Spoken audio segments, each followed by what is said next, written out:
welcome, a Georgia welcome for Lieutenant Colonel Ollie North.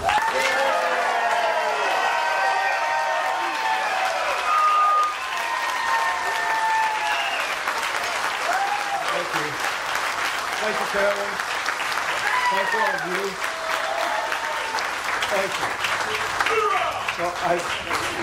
Where's the next Lieutenant Governor? David, I saw you coming in. Thank you very much for being here this afternoon.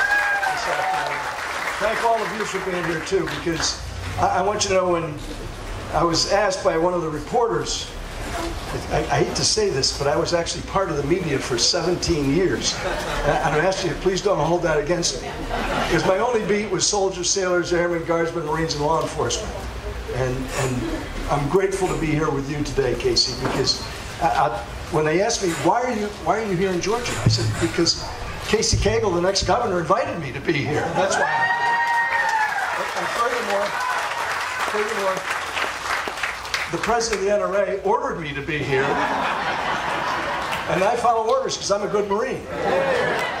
So I'm here because there's only one candidate for governor who has been endorsed by the National Rifle Association, has had a sterling record as a supporter of the Second Amendment, and is going to make sure that your gun rights and others' money rights are going to be defended when he's in office as your governor.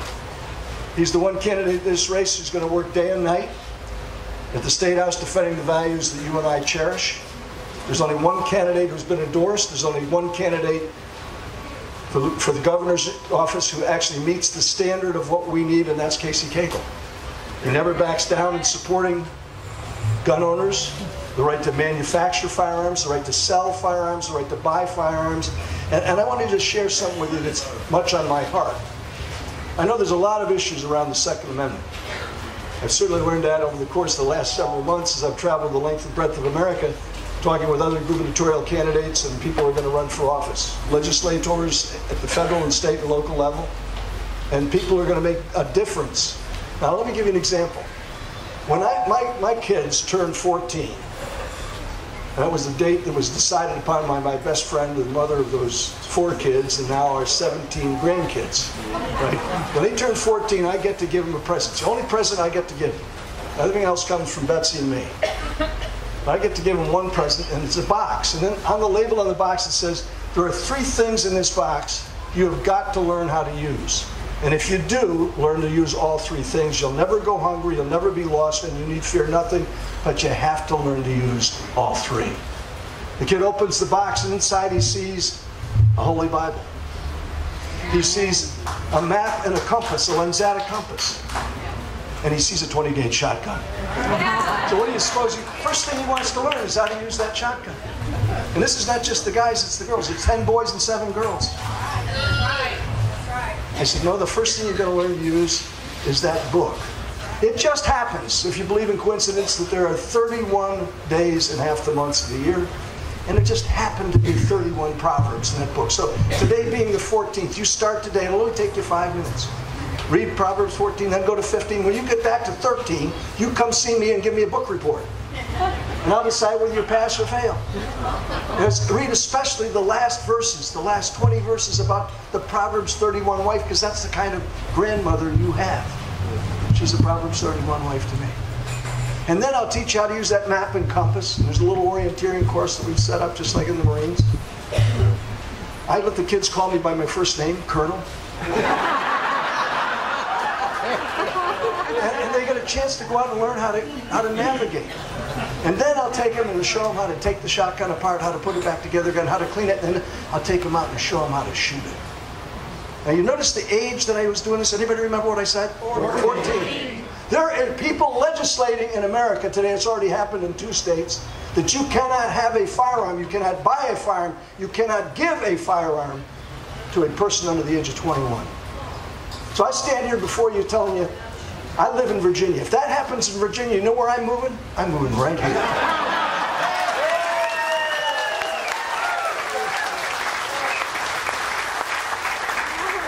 I haven't told that Proverbs 31 wife that yet, so don't let the word out too soon. I'm just reassured by what he's already done, what he's committed to do.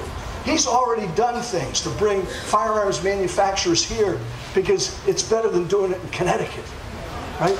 He's created jobs for good people, making good firearms for good, honest Americans. He's created the best and pushed through the best legislation, I think, in the country for giving you the right to defend yourselves. Those are the kinds of things that we need. So you never back down, Casey. I know you never will. You have my commitment. There's one other part I've got to tell you about, is I'm a hunter. He's a hunter, okay? We both have great hunting dogs. Now, I have a Boykin Spaniel. Okay. That's what we call a little brown dog, right? And he's got a much bigger dog, Bailey. Now, I don't want to start a contest. He's usually already busy with one, right? But after he becomes governor, and I know that you got, you know, the Boykin Spaniel is the state dog of a nearby state in which you're in a Peaches War. You know about that, right? So I'm not here to create dissent about that, but I'm going to bring my Boykin down here, and we're going to have a hunt off when he's the governor's hunt, okay? And we're going to let the sheriffs judge which dog is the better hunter. The accusation has already been leveled. He's already told me, he said, the problem with your dog, Colonel, is your dog's nose is too close to the ground. Okay. Here's what we, the NRA, want. We have 6 million members. 6 million of us are all in America. Here's what I'm asking for. As I travel the country, we desperately need to protect the Second Amendment. It is under attack like it's never been done. And what we need are governors and legislators just like Casey Cagle. Okay, so here's my challenge to you. Between now, 10 days, the 24th, right? Between now and the 24th, your mission is to go out and find, I'm asking every NRA member, how many of you are NRA members here? Let me see. Good. Make sure you are, because Carolyn's checking your passes on the way out. All right? I'm asking every NRA member to simply go out and find one other family member, neighbor, co-worker, somebody who cares, and take them and get them an NRA membership.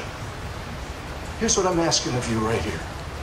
And I did come to from a foreign country called South Carolina to do this. But I want you, each one of you, if you would please, go out and find a family member, and a co-worker, and a neighbor, and a friend. So you're now talking 4 of each one that you know who's not here today, and get them to the polls on the 24th of July so that this man, look at, Stacey Abrams is not a friend of the NRA. I always hate to deliver bad news, but I've got some bad news for you, Governor. You are never going to get $1 from Mike Bloomberg. You'll never get $1 or a penny from George Soros. That's a badge of honor she'll never get. That's what you need. You don't want their money. Yeah, they got money. They got lots of money. They're going to spend, by their bragging about, they're going to spend $80 million on this campaign. Well, you know what? If we actually double the number of NRA members, we get people like Casey Cagle elected, the Second Amendment's going to be safe in America. And that's what we all need. That's for the good of those 17 grandkids. That's why I'm here. I want more people like Casey Cagle in office. I'm going to do everything I can to make sure it happens. God bless you. Semper Fi.